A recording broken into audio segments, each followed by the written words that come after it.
बिस्मिल्लाहिर्रहमानिर्रहीम। अस्सलामु अलैकुम वरहमतुल्लाह। पिछले 10-15 साल से बहुत सी फैमिलीज़ हैं जो कि माइग्रेट करके बैरून मुल्क शिफ्ट हुई हैं। उनकी अपनी तालीम तो ज़ाहिर है अपने माहौल में थी, अपनी ज़बान में थी, तो उनकी वो लैंग्वेज फ़र्स्ट लैंग्वेज थी। लेकिन उनके बच्चे वहाँ बॉर्न हुए, वहीं तालीम हासिल की, वहीं स्कूलिंग, वहीं कॉलेज जा रहे हैं, उनकी फ़र्स्ट लैंग्वेज जो है वो इंग्लिश हो गई। तो अब एक लैंग्वेज बैरियर बीच में आ गया वालिदैन और बच्चों के दरमियान, के बच्चे जो हैं वो वालिदैन की ज़बान उतनी अच्छी तरह नहीं समझ पा रहे और ना ही वालिदैन अपने बच्चों की लैंग्वेज जो है वो अच्छी तरह समझ पा रहे हैं। 2-3 चीज़ें हैं जो आपको करनी है और आप ये बैरियर रिमूव कर सकती हैं बहुत आसानी से। सबसे पहली चीज़ कि जब बच्चा आपसे बात करने के लिए आए, बॉन्ड बनता कैसे, ताल्लुक़ इस्तेवार कैसे होता है।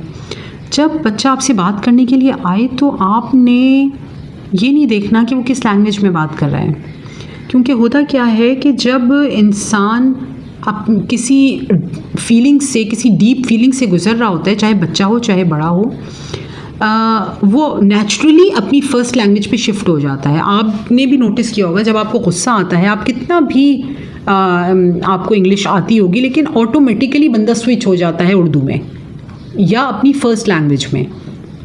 तो बच्चा भी जब आपके पास आए तो उस वक्त, उस मोमेंट में उसको लैंग्वेज को बिल्कुल उठा के साइड में कर दें। आप वो जिस लैंग्वेज में भी आपसे बात कर रहे हैं ना, you just have to listen, गौर से सुन लें उसकी बात को, with eye contact, with body language, with facial expressions. ये चीज़ें अपनी इतनी स्ट्रॉन्ग बना लें कि वर्बल कम्युनिकेशन, जो ज़बानी बात वो कर रहा है, वो बिल्कुल बैकग्राउंड में चली जाएगी।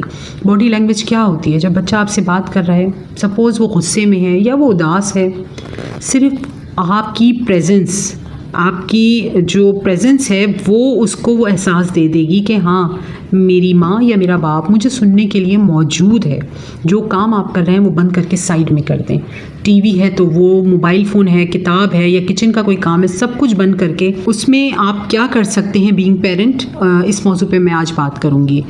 इस बात को अपने जहन से निकाल दें कि अगर आपके दरमियान, आपके और बच्चों के दरमियान कोई लैंग्वेज बैरियर है तो आप ताल्लुक़ इस्तेवार नहीं कर सकते। जो लोग डम और डेफ होते हैं ना, और जो सुन भी नहीं सकते, बोल भी नहीं सकते, वो भी अपने बच्चे के साथ ताल्लुक़ इस्तेवार कर सकते हैं। चूँकि आपको पता है कि अगर वो इंग्लिश बोलेगा तो मैं नहीं अंडरस्टैंड कर पाऊँगी, तो मुझे अपनी प्रेजेंस उसको 100% देनी है।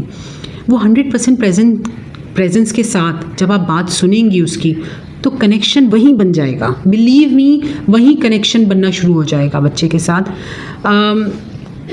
उसके बाद बच्चा जो बात कर रहा है वो आपके आधी समझ में आती है, आधी नहीं आती।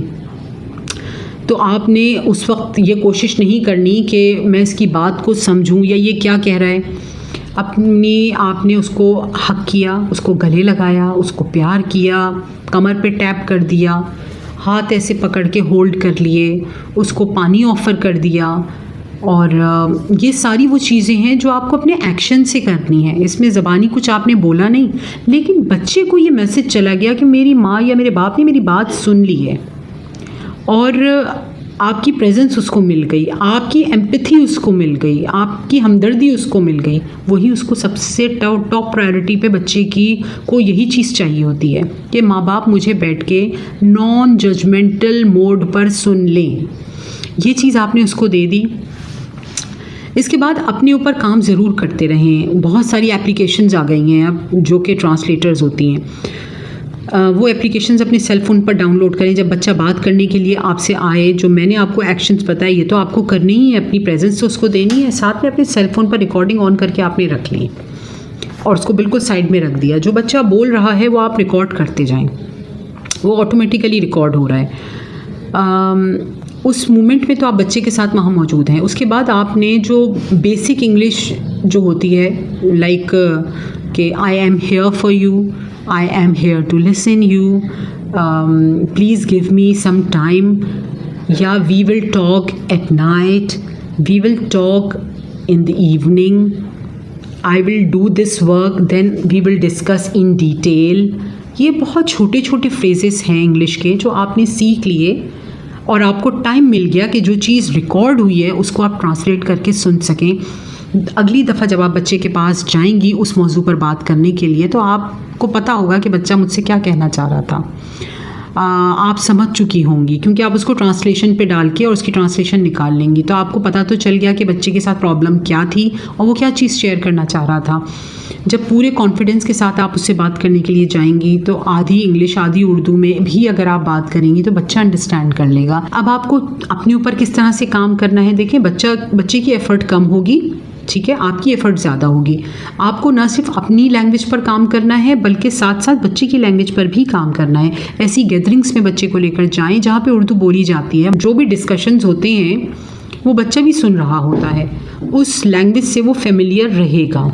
प्लस आप ख़ुद भी जो फीलिंग्स है ना, बहुत सारी फीलिंग, जो 4 मेजर फीलिंग तो अल्लाह ताला ने जिनके साथ हमें पैदा किया है, गम, खुशी, गुस्सा और खौफ। इसके अलावा और बहुत सी फीलिंग्स हैं जो इन्हीं 4 मेजर फीलिंग्स की शाखें हैं। वो वर्ड्स जो फीलिंग्स को आइडेंटिफाई करते हैं वो वर्ड्स आप सीख लें।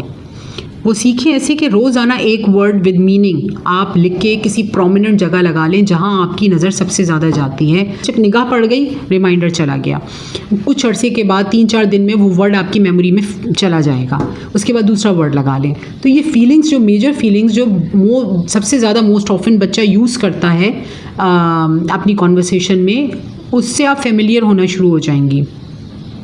तीसरा काम आपको ये करना है कि अपनी एक्टिविटीज़ कंबाइन करें। वीकेंड्स पे ख़ास तौर पर ऐसी मूवीज़ देखें कि एक वीकेंड पर आप इंग्लिश मूवी देखें और एक वीकेंड पर आप उर्दू मूवी देखें, और be open for the questions, सवाल जवाब के लिए अपने आप को हमेशा ओपन रखें। मिसाल के तौर पर उर्दू मूवी देख रहे हैं तो आप बच्चे से कहें कि अगर इस मूवी में तुम्हें कोई चीज़ समझ में ना आए तो मुझसे पूछो, मैं तुम्हें बताऊंगी। और इसी तरह जब इंग्लिश मूवी चल रही हो तो भी आप ही बच्चे से कहें कि अगर मुझे कुछ समझ में नहीं आया तो मैं तुमसे पूछूंगी तो तुम मुझे बता देना। ये मूवीज़ बहुत अहम रोल प्ले करती हैं। प्लस जो स्टोरी टेलिंग है वो बहुत पार्ट प्ले करती है। 10 साल से कम उम्र बच्चे हैं तो उनको उर्दू में स्टोरीज सुनाएं ताकि वो उस लैंग्वेज से फेमिलियर रहें, और जो 10 साल से बड़ी उम्र के बच्चे हैं उनके साथ बातचीत, हेल्दी एनवायरनमेंट में एक हेल्दी डिस्कशंस डेली अगर पॉसिबल है तो डेली, अदरवाइज़ वीकेंड तो ज़रूर बच्चे के साथ फैमिली डिस्कशन उर्दू में करते रहें ताकि बच्चा उस लैंग्वेज से फेमिलियर रहे।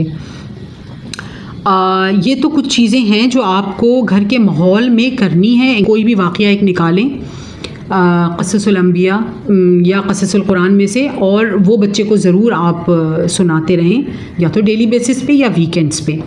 बड़े बच्चे हैं उनको भी आप ये चीज़ कर सकते हैं, उनको भी सुना सकते हैं। तो ये चीज़ भी बच्चे चूँकि अपने वैल्यूज़ से और अपने रिलीजन से जब कनेक्ट होंगे तो लैंग्वेज भी उसमें बहुत पार्ट प्ले करती है। ये कुछ एफ़र्ट हैं जो आप कर सकते हैं अपने और बच्चे के ताल्लुक़ को मजबूत बनाने के लिए, अगर लैंग्वेज बैरियर बीच में है तो। इंशाल्लाह बहुत जल्द हम दोबारा किसी नए मौजू पर बात करेंगे। जज़ाकल्लाह।